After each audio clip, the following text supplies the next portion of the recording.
Hey guys, welcome to the channel. So today we'll be doing section 1.1, which is understanding business activity. So in this unit we have all everything from section 1.1 all the way till 1.5, and I will be covering all these topics in later videos, but today we'll just be focusing on the first section. Okay. So, in business, we have two things: needs and wants. Needs are anything that is essential for living, and wants are anything that's not essential for living. So, an example of need can be water and food, but wants include anything like luxury cars, a PlayStation, junk food, any of that is wants because they're not essential for living. Okay, now next we have factors of production. Factors of production, there are four types.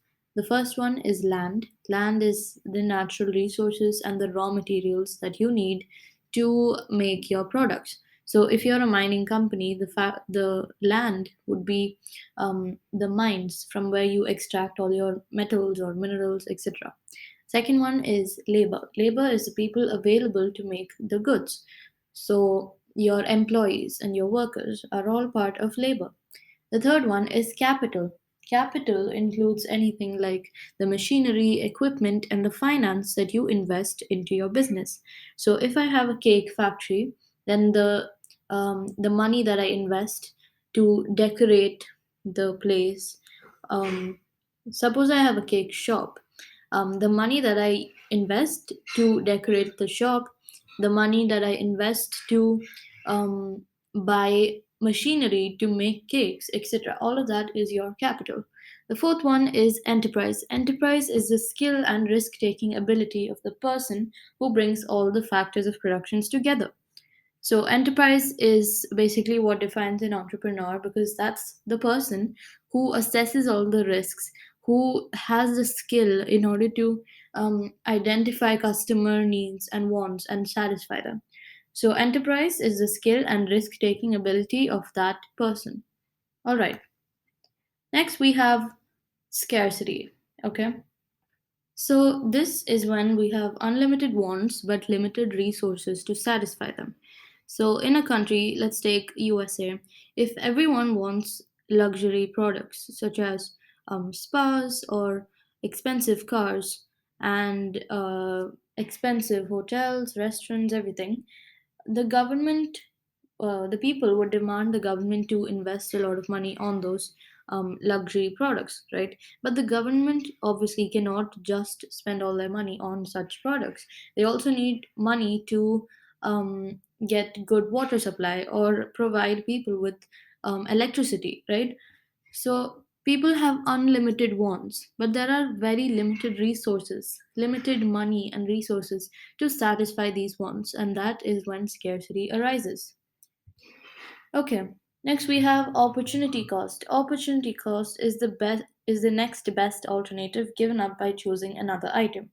So in the slide here, we have a school and we have a road. So if the government has to choose one of these, suppose they chose that they're going to build the road instead of building the school, then the opportunity cost is going to be building the school because the government has spent money on the roads, and that money was wasted. Instead of using it on the school, they've used it on the road. So the opportunity cost in this case would be the school. Another example is if you had the choice to play games or study. So if you chose to play games, then the opportunity cost was the time you wasted that you could have used on studying, right? So studying is your opportunity cost. Moving on, we have specialization. Specialization occurs when people and businesses concentrate on what they are best at. A type of specialization is division of labor. Division of labor is when the production process is split into different tasks and each worker performs one of these tasks. So let's take the same example of the cake factory, right? A cake factory, cake shop, whatever. So suppose I'm the only employee, I'm a sole trader, and I'm the only person who's working in this shop, and I'm the one who cracks the eggs, mixes all the ingredients, and actually bakes the cake, packs it, everything, right? If I'm the only one doing it, then obviously it would take a lot of time to finish baking one cake. So in one day, maybe I'd be able to make like three cakes, right? But if I employ more people and if I train each employee to do a specific task, so if I employ like 10 people, then I can train three people to do one task, three people to do another task, and so on, right? So when these people train and specialize in one task, then the whole production process is much faster and it's much more efficient.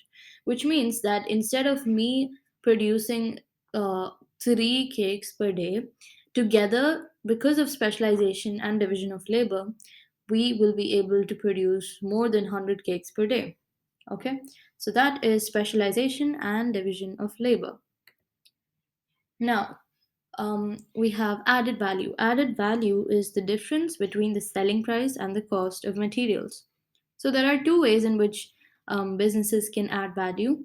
The first is by increasing the selling point while keeping the cost of the material same.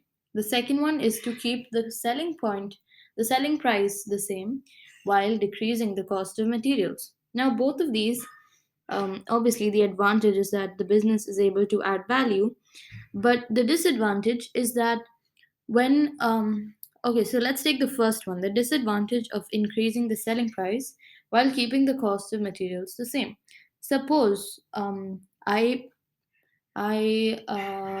price my cake. I make my cakes cost $100. Okay, I am gonna make my customers pay $100 per cake. And if I increase my selling point to say $200, right? But I'm keeping all my materials the same, right? The quality is not changing. I'm just increasing the price.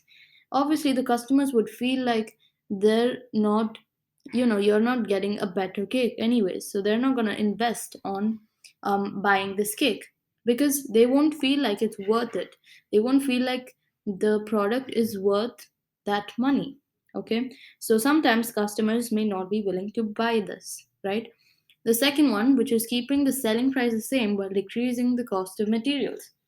Again, customers would think that if I change the price from 100 to 50, the customer may think that I'm using worse products, I'm using low quality products.